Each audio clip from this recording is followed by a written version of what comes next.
Bismillahirrahmanirrahim. Assalamualaikum warahmatullahi wabarakatuh. Sahabat Muslim, kembali lagi di program kesayangan kita, Ngobrol bareng Ulama.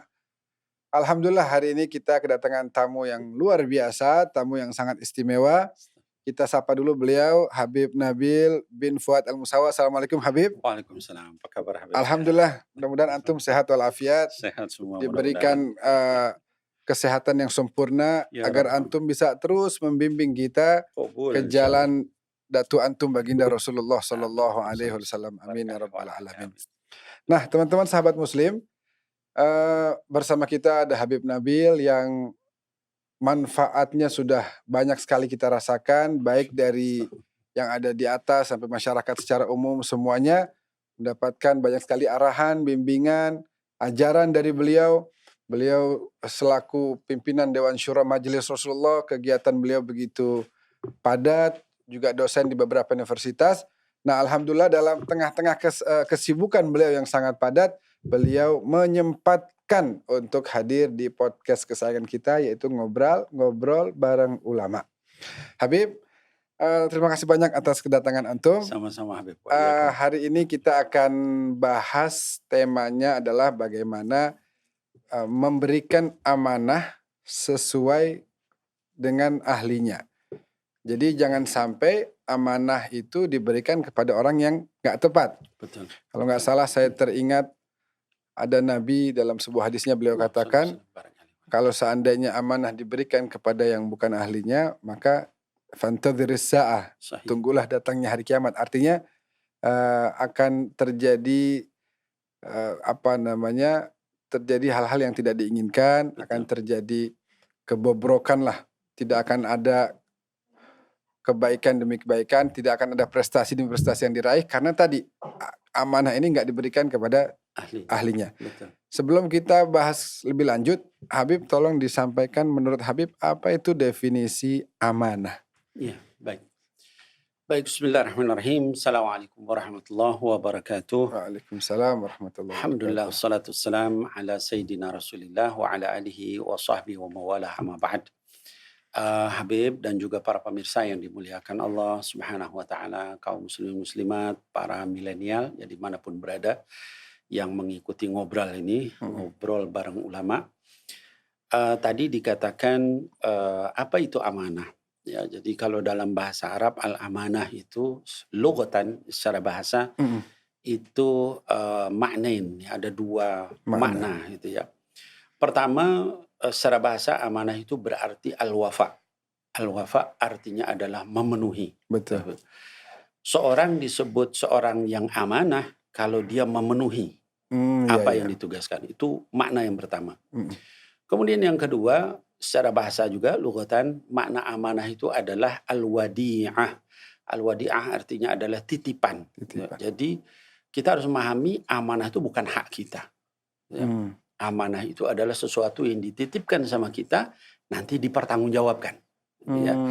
Jadi kalau kita melihat misalnya manusia di dunia ini disebut sama Allah Subhanahu wa taala bukan malik, tapi khalifah. Khalifah itu artinya apa? Dari kata khalafa yakhlifu, artinya dia itu menggantikan. Kalau namanya seorang pengganti, dia harus sesuai dengan yang diganti, kan begitu kan? Ya, kalau nggak sesuai, dipecat nanti. Khalifatullah. Khalifatullah fil ard gitu kan? Kita disebut khalifatullah fil ard, itu artinya sesuatu yang menggantikan Allah harus sesuai dengan yang digantikan. Itu artinya sesuai dengan arahan yang Allah berikan, menjauhi apa yang Allah larang dan sebagainya, baru kita disebut sebagai khalifah. Nah, dari dua makna amanah itu, Habib, maka ketika kita memahami amanah, amanah itu sangat berat. Betul. Sedemikian beratnya sampai Allah menyebutkan di dalam Quran dikatakan inna aradnal amanah 'alas samawati wal ard wal jibal fa abayna ay yahmilnaha wa ashfaqna minha wa hamalaha al-insan innahu kana zaluman jahula. Kata Allah Subhanahu wa taala, inna aradna, sesungguhnya kami ini sudah pernah menawarkan al-amanah, amanah kepada siapa? Alas samawat, kepada seluruh langit. Wal ard, kepada bumi. Wal jibal, kepada gunung-gunung. Fa abaina ayyahmilnaha. Seluruhnya menolak.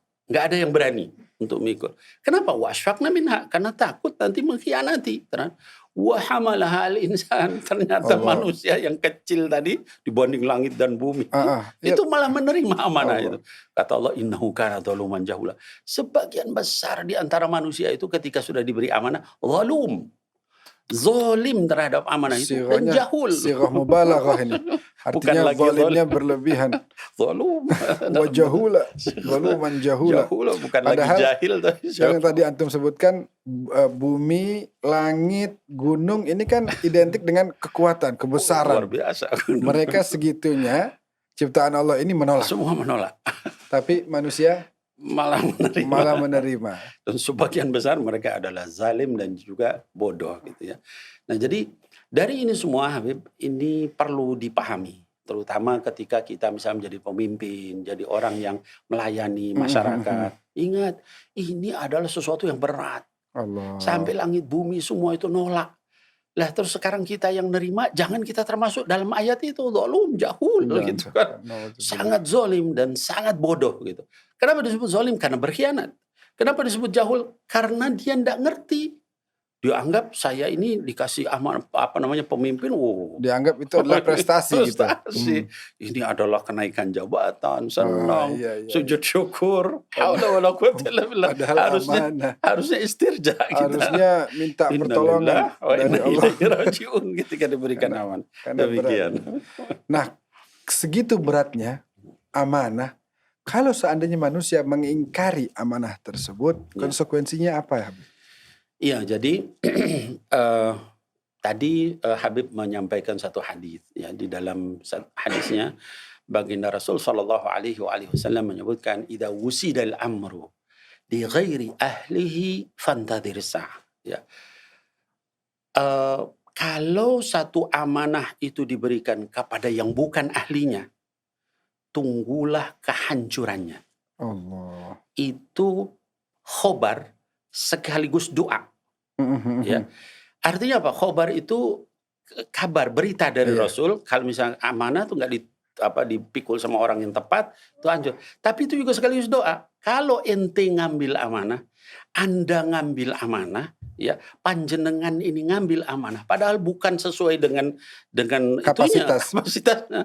Itu Anda berarti sudah didoakan kehancuran oleh Rasul Sallallahu Alaihi Wasallam. Itu ngeri. Dan satu lagi, baginda Rasul SAW menyebutkan bahwa ciri daripada kiamat, dekatnya kiamat, kata baginda Rasul SAW, idza duyi'atil amanah. Kalau sudah kalian melihat amanah itu disia-siakan sama orang, itu berarti sudah dekat ke hari kiamat. Allah. Ya.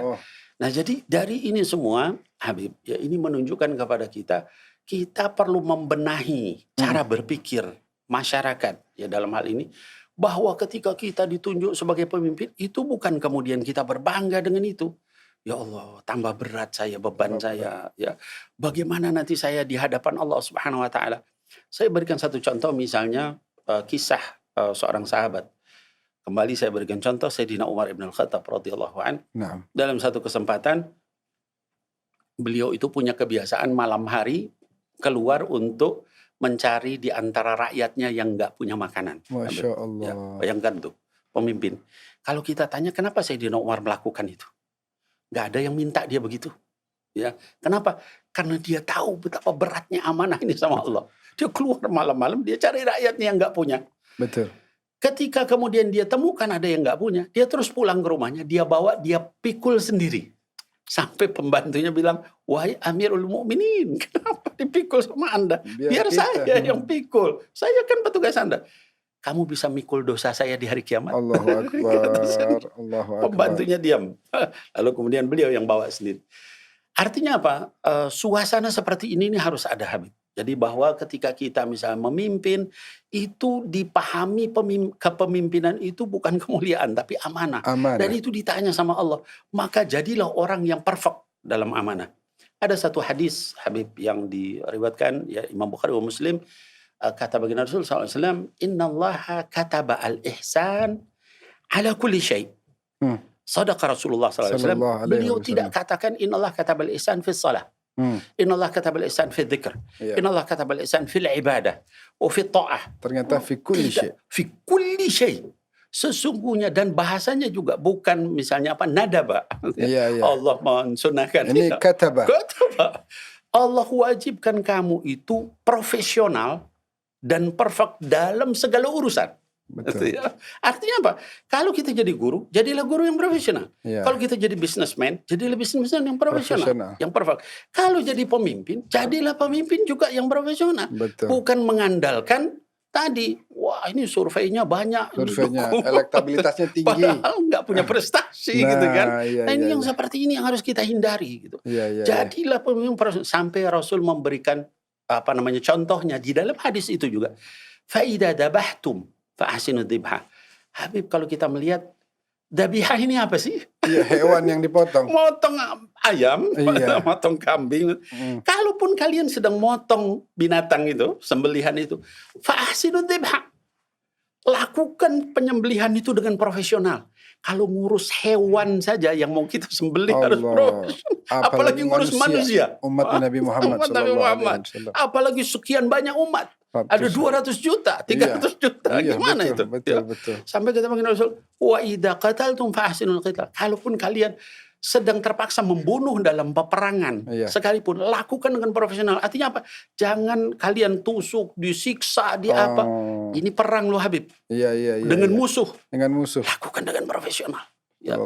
Allahumma shalli ala sayyidina Muhammad. Hadis itu 1400 tahun yang lalu Habib. Belum ada yang namanya Greenpeace. Belum ada yang namanya WWF. Nggak ada. Kata begini, kalaupun kalian mau nyembelih makanan yang mau kalian makan, lakukan dengan profesional. Wal yuhidda ahadukum syafrata wal yurida bihata. Asah, pisaunya sampai tajam, jangan nyakitin binatang itu. Subhanallah. Dan juga jangan sampai binatang itu dalam keadaan meronta-ronta, yurih. Sampai dia tenang, baru dipotong, disembelih. Kalau Islam itu terhadap binatang aja seperti itu, apalagi terhadap manusia. Itu amanah. Wallahi atau walladhi nafsi biyadihi law kanat Fatimah binti Muhammad saraqat laqata'tu yadiha. Kata baginda Rasul, demi zat yang jiwa Muhammad berada di tangannya, demi Allah, kalau seandainya putri saya Fatimah binti Muhammad itu mencuri, saya yang potong tangannya. Padahal ini tentu ini hasya wa kalla ya.